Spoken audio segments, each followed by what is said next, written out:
It's the month of El. We start blowing the shofar. The Torah, which is the original code of Jewish law, he writes the reason we do so because it says in the works of Rabbi Eliezer that when Moshe Rabbeinu went onto the mountain for the third time, was on Rosh Chodesh Elul, he went to get the second set of tablets. He was there from Rosh Chodesh Elul until Yom Kippur. That's why Yom Kippur is the Day of Atonement, because that's when Hashem said, I atoned for the Jewish people, and He's gives them the second set of tablets. So in the camp where the Jewish people were, they blew the shofar to tell people, hey guys, Moshe's not going to be around, no shenanigans this time. He's going to get the second set of tablets.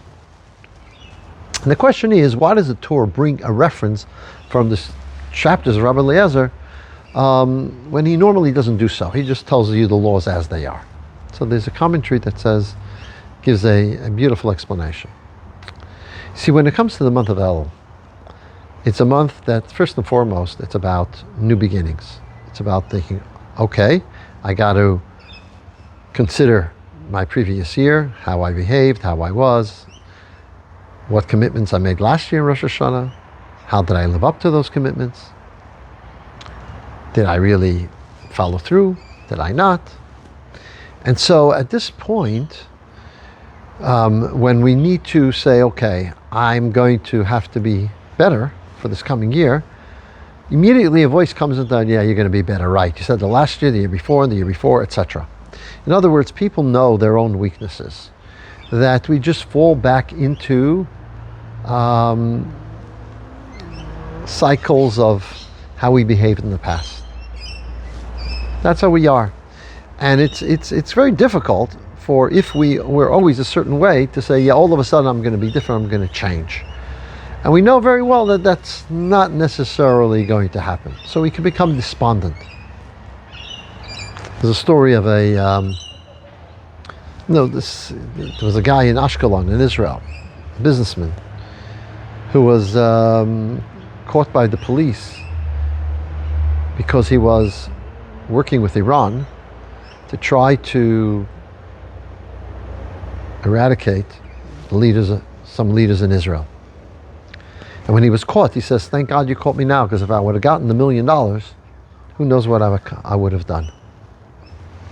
What's going on over here? This fellow knows that he shouldn't really be working with Iran against his own country, against his own people. But the enticement of the $1 million, he couldn't rid himself of that. So he was grateful, even though that means he's going to be sitting in prison for years, he was grateful that he was caught before he did a stupid thing. In other words, we sometimes feel that we're totally caught by our past, and that it's not realistic to think that we're actually going to turn a new leaf and change. So the first thing we have to know in the month of Elul is that you can. How do we do that? Rabbi Eliezer has a fascinating story. Rabbi Eliezer was a farmer. He plowed the fields for his father, Hyrcanus.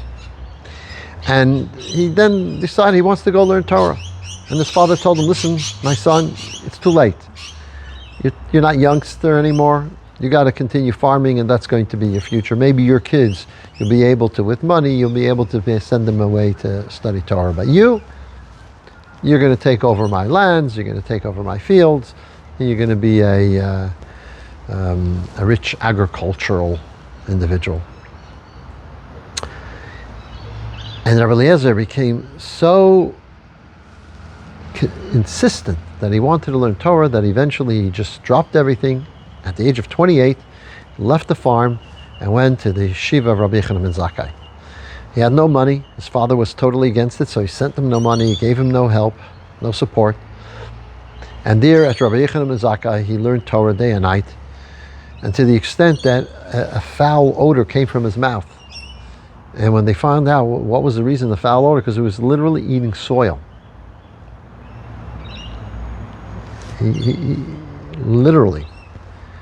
And so that gave him this foul odor in his mouth. And when they found out, of course, they fed him, they took care of him. Well, what did it teach us?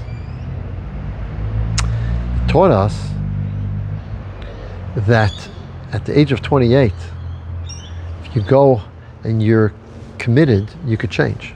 You could change. Rabbi Eliezer ben Hyrcanus became a great scholar to the extent Rabbi Yochanan Mazakai, the leader of his generation, said about Rabbi Eliezer that he's like a plastered cistern that doesn't lose one drop. That everything he learned, he retained. So the first thing we have to know as we come to this month is that we can do better. We can be different. We don't have to accept deficiencies and weaknesses of the past. We can be better people, better Jews. That's the first idea that we need to know as we enter this month. It's a time to say, you know what am I going to do a little bit better this month, today, tomorrow? I'm going to make a commitment. I'll go to shul when I didn't in the past. I'll put on tefillin. I'll daven. I'll learn an extra dimension, an extra thing, another 10 minutes here, another 10 minutes there. Just going to add something. And you'll see that way, who knows, maybe you'll be the next Rabbi Eliezer. Good Shabbos.